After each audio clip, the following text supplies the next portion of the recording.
আসসালামু আলাইকুম। MS by the কোরআন অনুষ্ঠানে আপনাদেরকে স্বাগত জানাচ্ছি। কোরআনের যে বিষয়গুলো আমাকে মুগ্ধ করে এই প্রোগ্রামের মাধ্যমে সেগুলো আপনাদের সাথে শেয়ার করার চেষ্টা করি।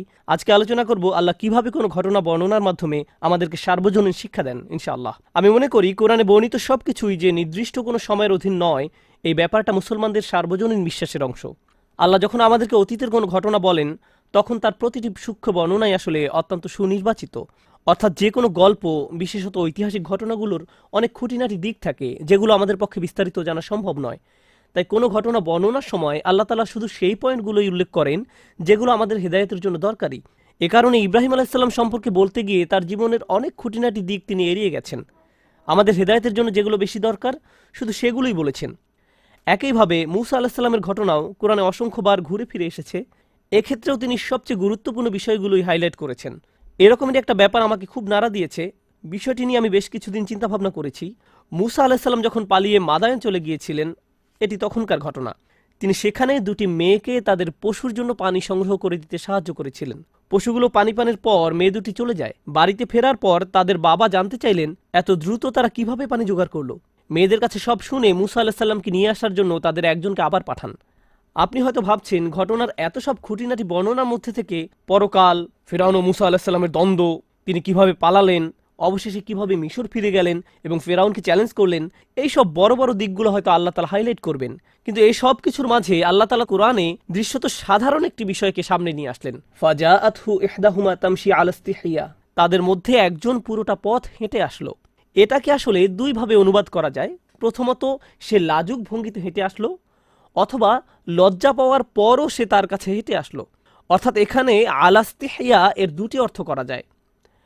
মানব জাতির জন্য কিয়ামতের আগ পর্যন্ত চূড়ান্তভাবে যে ওহী মহান আল্লাহ নাজিল করেছেন, সেখানে তিনি একজন নারীর হাঁটার ধরনকে এভাবে হাইলাইট করেছেন, তা দেখে আমি চমৎকৃত হয়েছি। ভাবছিলাম এর মধ্যে কি কল্যাণ থাকতে পারে, বিষয়টা কেন গুরুত্বপূর্ণ। এক পর্যায়ে উপলব্ধি করলাম মানুষের হেদায়েতের জন্য যে বিষয়গুলো সবচেয়ে বেশি প্রাসঙ্গিক, তেমন বিষয়গুলো আল্লাহ আজ্জা ওয়া জাল্লা তার পবিত্র কিতাবে হাইলাইট করেন।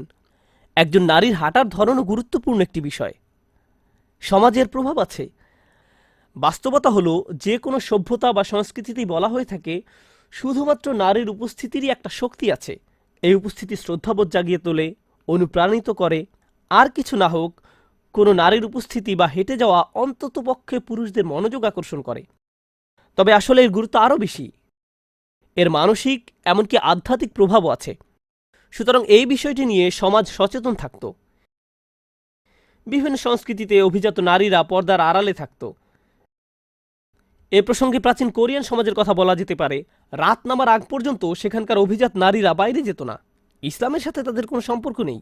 শুধুমাত্র একজন নারী উপস্থিত থাকলে কি ঘটতে পারে, এই ব্যাপারে তারা সচেতন থাকত।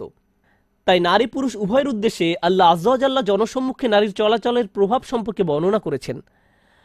আবার নারীরা বের হলে নানান প্রভাব তৈরি হয়, এই অজুহাতে ইসলাম তাদেরকে ঘরবন্দি থাকার কথাও বলছে না। এই ভিডিওটি যারা দেখছে তারা ব্যাপারটা বুঝে। ধরুন কোনো অডিটোরিয়ামে তারা ক্লাস করতে বসে আছে, ক্লাসের মাঝখান দিয়ে একটা মেয়ে হেঁটে গেল। তাকে অপরূপ সুন্দরী হতে হবে না, তারপরও সে যেহেতু একজন নারী, তাই আপনিও ক্লাসের সবাই অন্তত আরেকবার তার দিকে তাকাবে। এটাই হলো নারীর প্রভাব। কিন্তু যদি একজন পুরুষ হেঁটে যায়, ও এমনটাই সাধারণত ঘটে। তাই আল্লাহ তাআলা এখানে কয়েকটি বিষয় তুলে ধরেছেন। এর মধ্যে সবচেয়ে সুন্দর বিষয়টি হলো লজ্জা পাওয়া সত্ত্বেও, অর্থাৎ লজ্জা পেলেও তাকে তো সমাজে এঙ্গেজ হতে হবে, তার তো বাইরে যাওয়া লাগে। হ্যাঁ, কিছু মানুষ হা করে তাকিয়ে থাকবে। সমাজটা যদি ইতর শ্রেণীর হয়, তাহলে লোকেরা নানান মন্তব্য করবে, শিজ বাজাবে বা খারাপ আরও কিছু। কোনো কোনো সমাজে রাস্তাঘাটে নারীদেরকে উত্ত্যক্ত করাটা স্বাভাবিক হয়ে গেছে, কখনো ভার্বালি, এমনকি কখনো ফিজিক্যালি। এটা এখন স্বাভাবিক হয়ে গেছে। কিন্তু তারপরও তাকে সমাজে এঙ্গেজ হতে হয়। তাই তাকে এমন একটা উপায় খুঁজে বের করতে হবে যাতে সে নিজেকে রক্ষা করতে পারে, আবার একই সাথে সমাজের বিভিন্ন কাজেও অংশ নিতে পারে। এখানে দ্বিতীয় চমৎকার ব্যাপারটি হলো, সে লজ্জাশীলতার সাথে হেঁটেছে। অন্যভাবে বললে, সে তার শালীনতা বজায় রেখে হেঁটেছে। সে বুঝতে পেরেছে যে তার চলাচলের একটা গুরুত্ব আছে এবং অন্যদের উপরের প্রভাব পড়ে। এখানে আসলে মেয়েটির চালচলনকে স্বীকৃতি দেওয়া হয়েছে, অর্থাৎ সে লাজুক ভঙ্গিতে হেঁটেছে। শো অফ করা বা অন্যদের দৃষ্টি আকর্ষণ করার জন্য উগ্র ভঙ্গিতে হাঁটেনি, যদিও সে একজন তরুণের কাছে যাচ্ছিল। এটাই হলো আলাস্তিহিয়া, অর্থাৎ লজ্জাশীলতা। নিজের এই প্রভাব সম্পর্কে নারীকে অবশ্যই সচেতন থাকতে হবে। তাই নারীর হাঁটা চলার ভঙ্গির ব্যাপারে এখানে অত্যন্ত সুনিপুণ ও চমৎকারভাবে বর্ণনা দেওয়া হয়েছে। আবার এমন নয় যে মেয়েটি লজ্জায় নুয়ে পড়েছিল। তা কিন্তু নয়, বরং সে নিজেই মুসাফির যুবকটির কাছে গিয়েছিল এবং বলেছিল, ইন্না আবি ইয়াদউকা লিয়াজসিয়াকা আজরা মা সাকাইতা লানা। আমার বাবা আপনাকে রাখছেন, তিনি আপনাকে আপনার কাজের পারিশ্রমিক দিতে চান। সে যদি ততটা লজ্জাবতী ও ভীতু হতো তাহলে তার বোনকে ডাকতো, অন্তত তারা দুজন মিলে যেত। কিন্তু সে একাই গিয়েছে, আর তার বাবাও তাকে একা পাঠানোর ব্যাপারে যথেষ্ট আত্মবিশ্বাসী ছিলেন। এখানে আমরা আত্মবিশ্বাস ও এঙ্গেজমেন্টের এক অপূর্ব ভারসাম্য দেখতে পাই। এমনকি নিজের উপর দায়িত্ব আসার পরও শালীনতা বজায় রেখে মেয়েটি তা পালন করেছে। এই পুরো চিত্রটি ফুটে উঠেছে তার হাঁটার ধরনের মধ্য দিয়ে। দারুণ ব্যাপার। বারাকাল্লাহু লি ওয়া লাকুম। আসসালামু আলাইকুম ওয়া রাহমাতুল্লাহি ওয়া বারাকাতুহু।